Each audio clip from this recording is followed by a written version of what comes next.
All right, guys, welcome back to Everything College Football Podcast. Today, me and Nick are doing our preview and prediction for a mega showdown in the Big Ten between Indiana and Ohio State.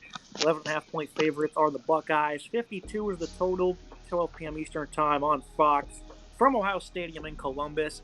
Getting things started with the Indiana offense. Coming into the year, I was excited for this Indiana team.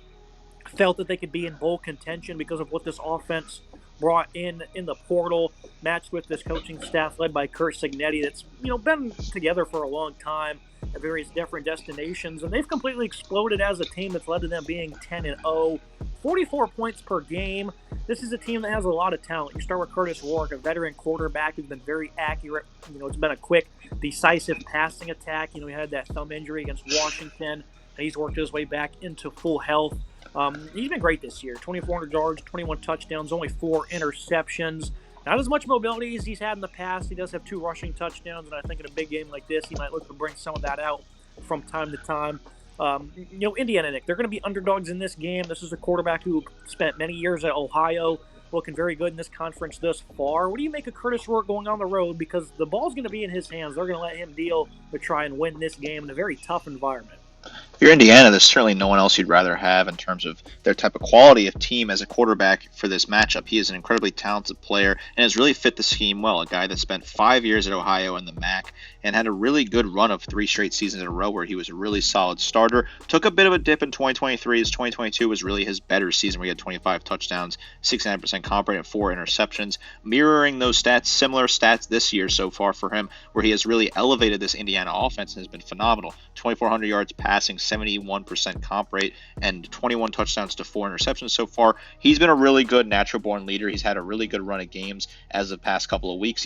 Didn't have the best game against Michigan, but still 200-plus yards, 2 touchdowns. The week before that had 4 touchdowns and 263 against Michigan State in a really good showing. He's been really good for this team. When he's fully healthy and confident in the pocket, he's a really solid player. Of course, he's not played really in a tough environment like you're going to see at the Horseshoe, playing in the MAC and now playing up in the Big Ten where they haven't played anybody really on the road so far this season. So this is the toughest environment certainly that he is going to face. He's got to be careful, got to be confident, got to stay focused, avoid any turnovers, make sure your reads are right. This defense, this 4-2-5, can be tricky to unpack occasionally, so this may provide a little bit of difficulty for him early on. But I like what he can do in this game. I think he's going to be able to be confident and comfortable in the pocket. He's a really talented quarterback that's having a good season, a good veteran leader for this offense, and really no one else you would rather have in those lower tier, middle tier of quarterbacks in this conference. This is the guy you want to have. He's a really talented signal caller who's going to lead the way for this team.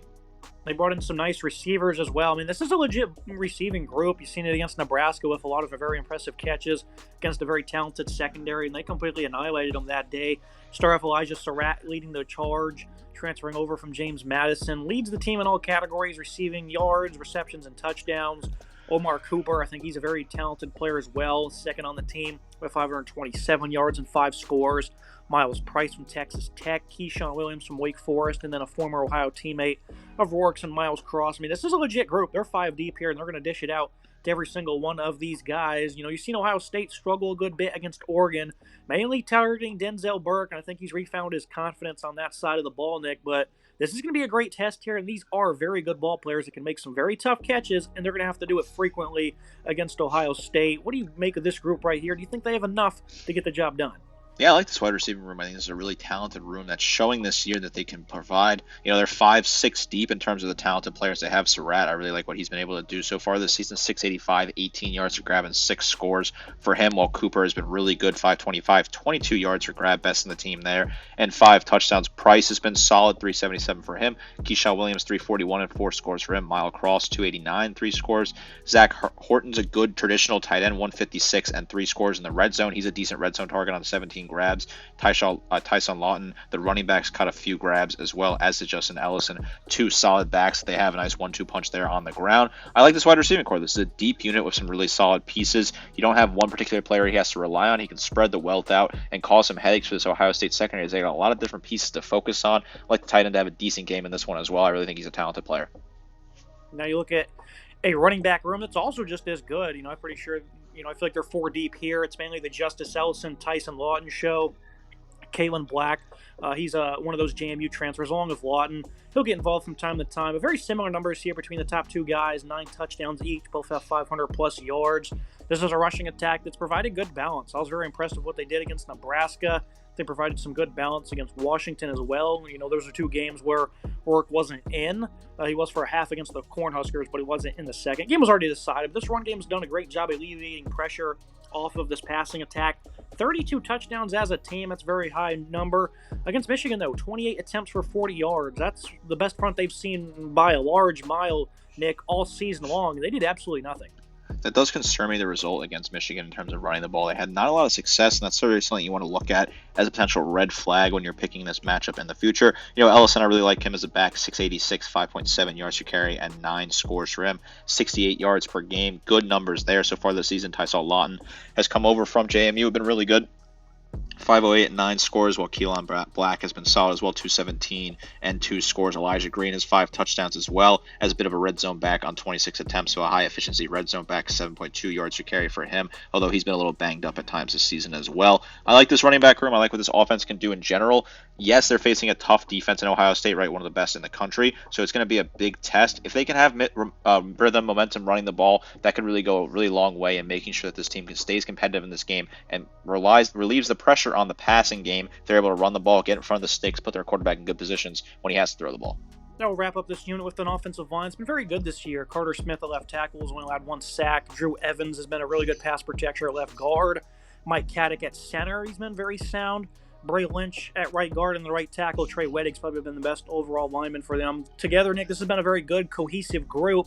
But in the past, the guys who were in the program before weren't all that good, and then some of the transfers they had also weren't exactly that solid at their other destination. So some of this newfound success, it's going to be interesting to see how they can handle the best defensive line they'll see all year. You just talked about what they did against Michigan, and it wasn't exactly great, and now they're facing an even tougher test here. Do you think this offensive line is going to get exposed? Do you think they'll have a solid outing?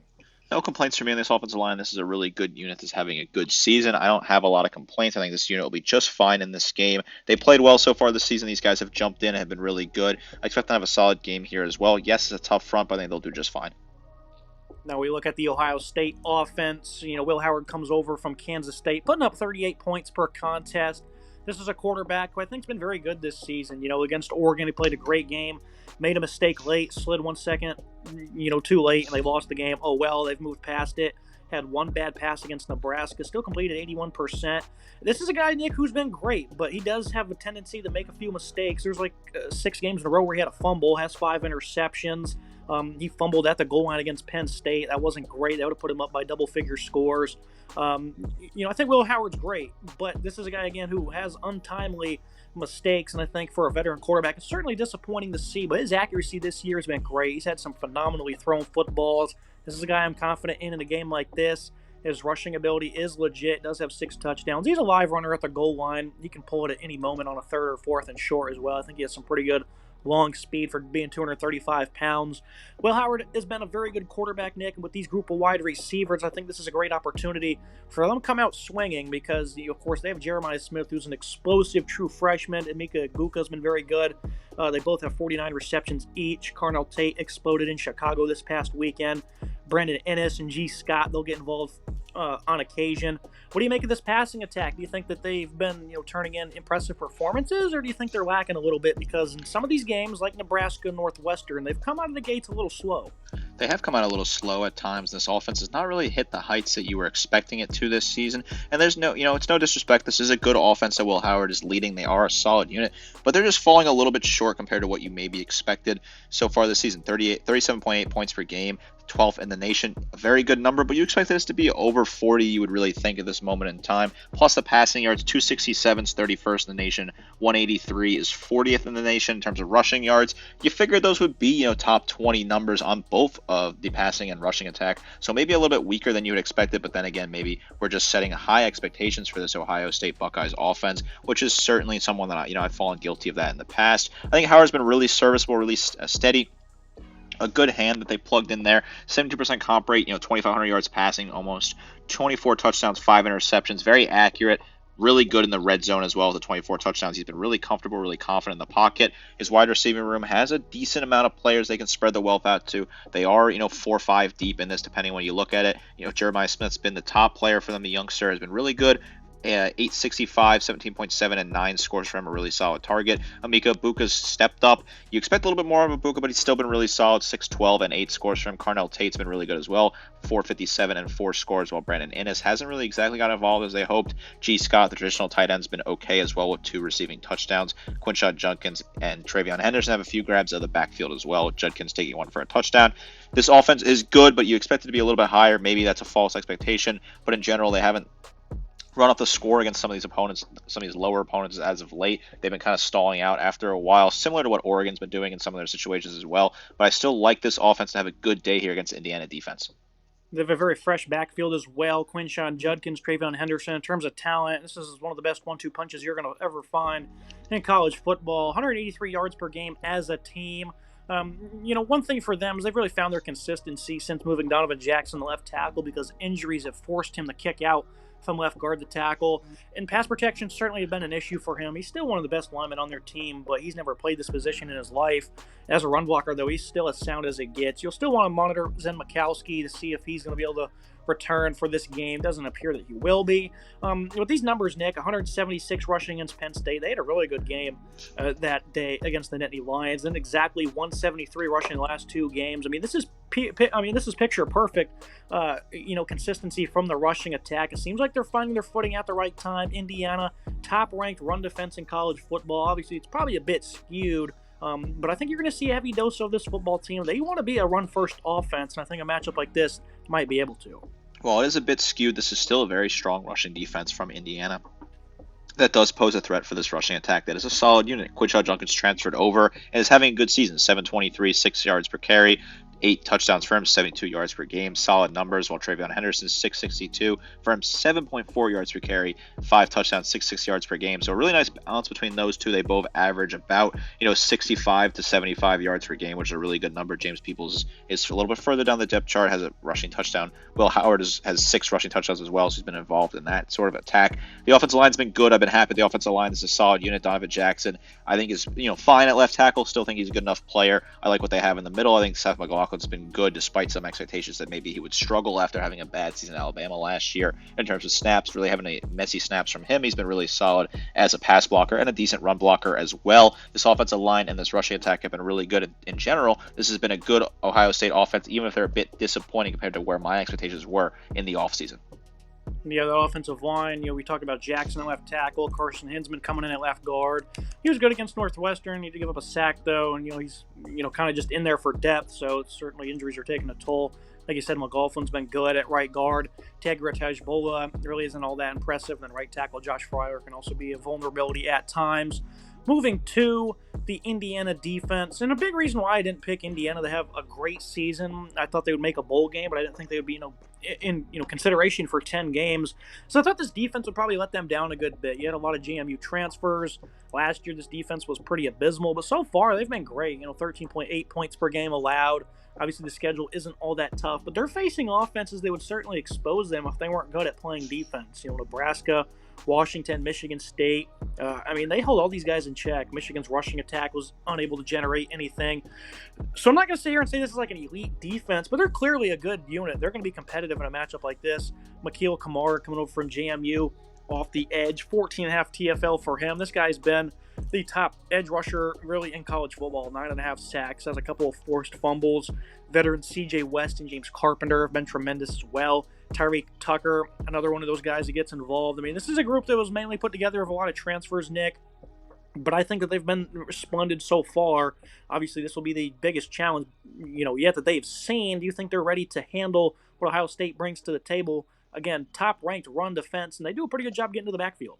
They do a solid job getting the backfield. I really like the numbers that they've been able to produce so far this season. They're a really good unit overall.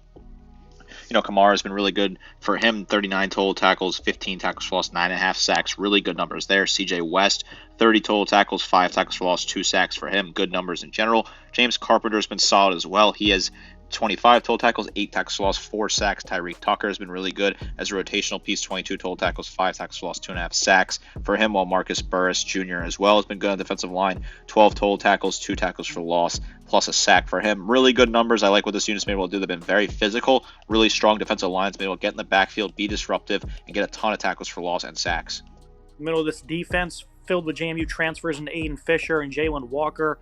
Fisher has 98 tackles. That's far and away the most on this team. They're certainly going to be tested in coverage a good bit. I think that's maybe an area they might be quite vulnerable. They're really not all that polished in that regard. Against, G. Scott was a good tight end, and these running backs who can certainly make an impact. Mainly Henderson in the receiving game. They're also going to have to be tone setters. They're going to have to be physical. This linebacking group, Nick, they have passed the challenge so far this year, but this is an opportunity for them to potentially get ran over. Are they built for this challenge? I think this is a tough challenge, and they could certainly be potentially ready for it, but it is tough, right? Aiden Fisher, as a stat sheet, suffered 98 total tackles, great number there, 4 tackles for loss, 1.5 sacks, really good numbers, 3 pass breakups as well. Jalen Walker's been good in coverage, 59 total tackles, 4 tackles for loss, 6 pass breakups, probably your best coverage asset of the linebackers. Isaiah Jones, 37 total tackles, 3 tackles for loss.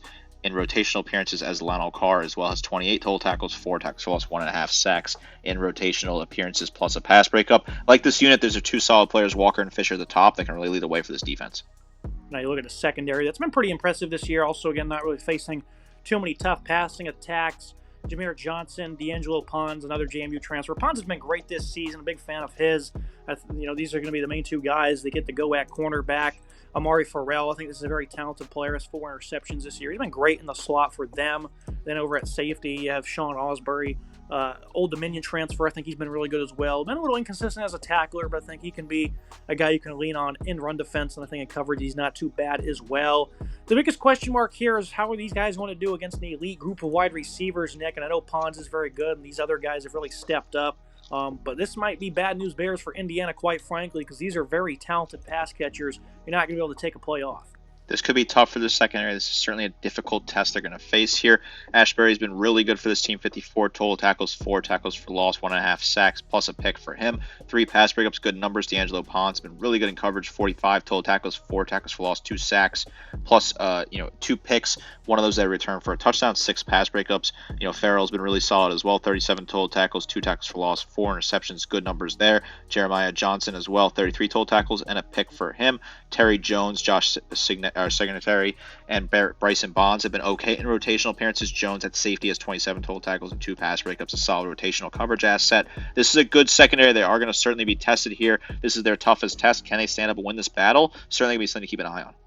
Yeah, and they did great against Nebraska. There was no open space at all, forced 3 interceptions. I mean, they had those guys completely locked down. So I think this is a matchup. They're hoping to try and repeat of that. So I think the secondary, they'll be competitive, but overall I think Ohio State, they're not going to struggle to get open. It doesn't matter if it's talent or scheming. They're going to have guys open, and it's going to be up to them to be able to make plays on the ball. 8 touchdowns well compared to 11 interceptions on the year. Moving to Ohio State's defense, this run defense has been really superb. I talked about Indiana's offensive line, how in the past these guys have not really been all that good of football players, and they're finally putting it together this season, again, against a weaker schedule. They didn't have the best outing against Michigan in terms of running the ball. Now against Ohio State, you're likely not going to be able to run the football here either, so that means you're going to have to be great at defending these pass rushers from making plays. JT Tumalau, he's been tremendous. Jack Sawyer hasn't been all that productive, but this is still a guy who's very fierce off the edge. And then on the interior, of course, you have Tyleik Williams, Ty Hamilton. I mean, these are some ballers here. A lot of size, a lot of physicality. Not a joke of a defensive line one bit, Nick. Where do you think they'll have more success? Stopping to run the pass rush, or do you think they might just feast in both regards? I think they're going to have a really good day in both regards. I really like what this defensive line can do. It's a very strong unit. Jack Sawyer, 38 total tackles, 3 tackles for loss for him. Good numbers. Ty Hamilton has been really solid. 31 total tackles, 4 tackles for loss, 2.5 sacks.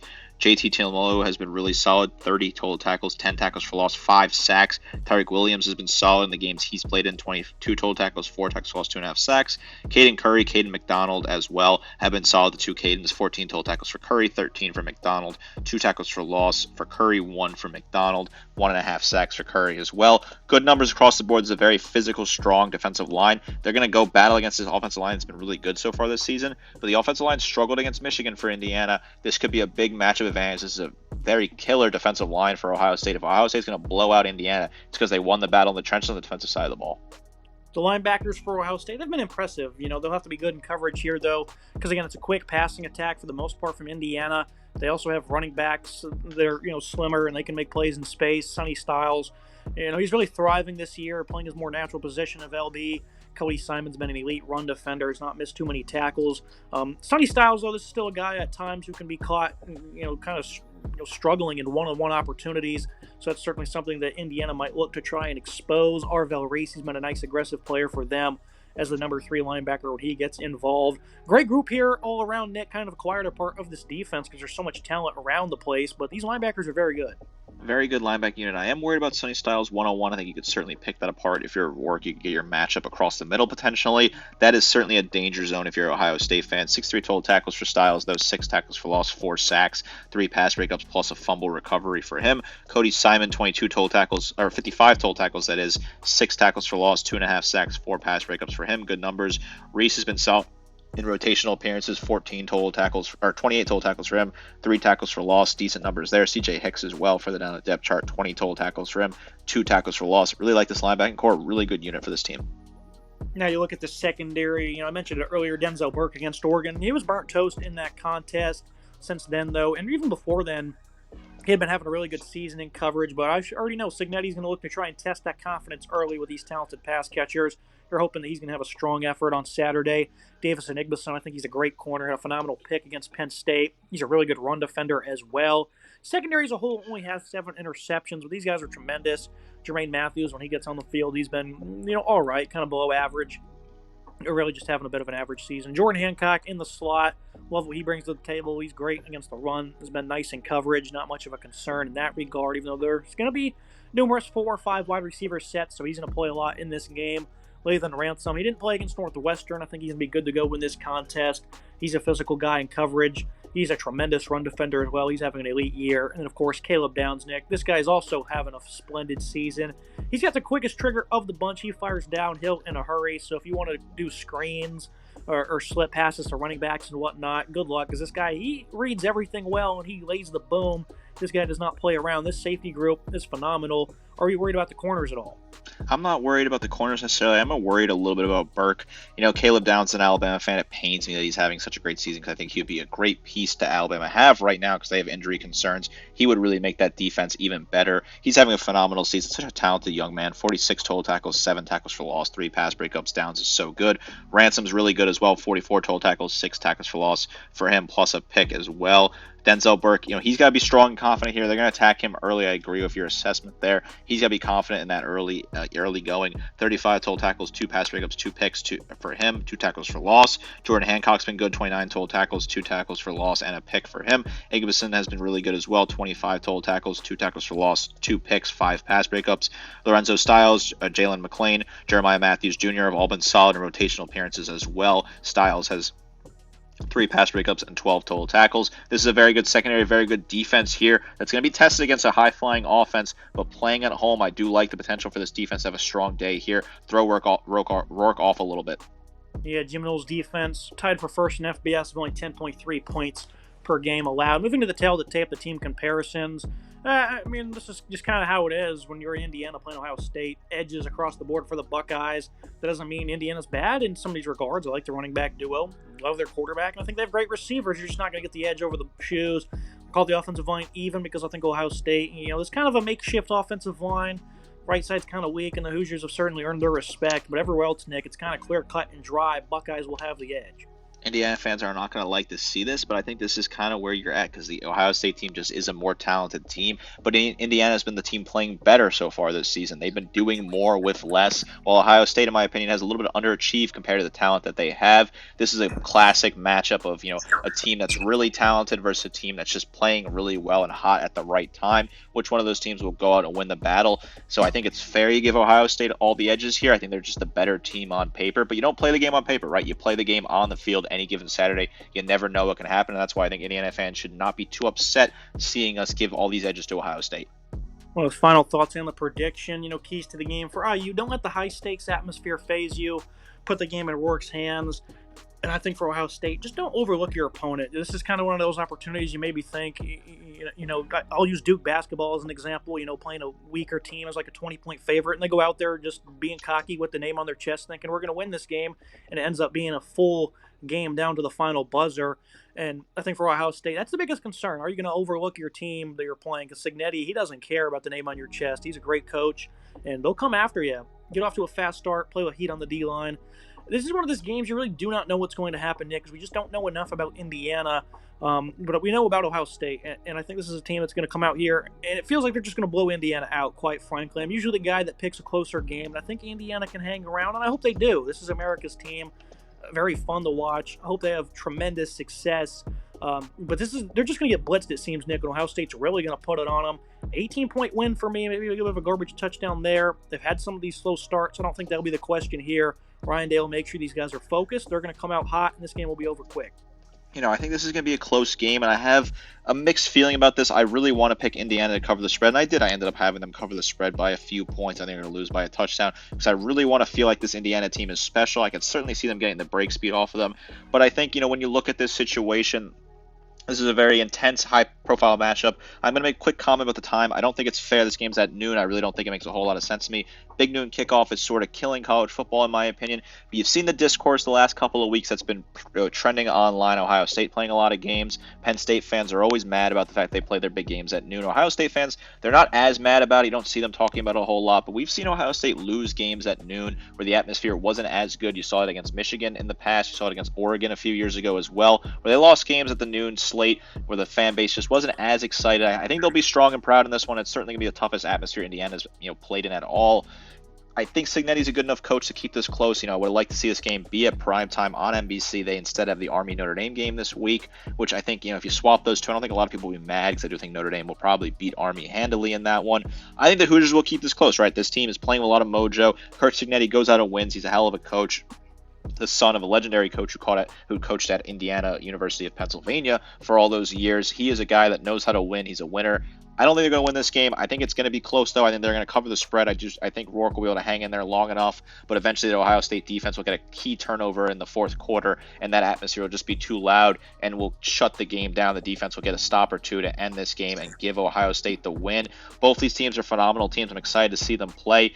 Again, disappointing about the start time, but there's nothing you really do about it. I think it's just a bigger, broader conversation that you and I maybe can have in the offseason talking about Big Noon and its impact on college football. This game's high stakes for all parties involved. Certainly shakes things up if Ohio State loses, because that puts Indiana in a really good position given what's left for them on the schedule. Even if they lose, I still think they're in a good position to get in the playoff potentially, but obviously we'll have to see how that all shakes out in the next couple of weeks. These are the games you wait for. Number 5 versus number 2, a massive, massive test in the Big Ten. Yeah, one thing that's a positive about that, noon scheduling is Ohio State's in a routine by now because they play every single week. So I think that's one thing that's certainly an overlooked positive. The Buckeyes have also won 28 in a row against Indiana, Nick. I know the Hoosiers have put up an occasional tough performance, out of a couple of those losses, but 28 in a row, there's no joke about that. It's going to be 29 on Saturday. Ohio State will get the job done. That's going to be it for today's episode. As always, Nick, appreciate you joining me. Very interesting top 5 matchup here. Hoosiers having a great year. It'd be cool if they could keep this one close, because if they do, they'll probably be in the playoff. Certainly the game of the week going down in Columbus, Ohio. Cannot wait to watch this one Saturday afternoon / morning, depending where you are. Make sure to like, comment, subscribe. See you next time.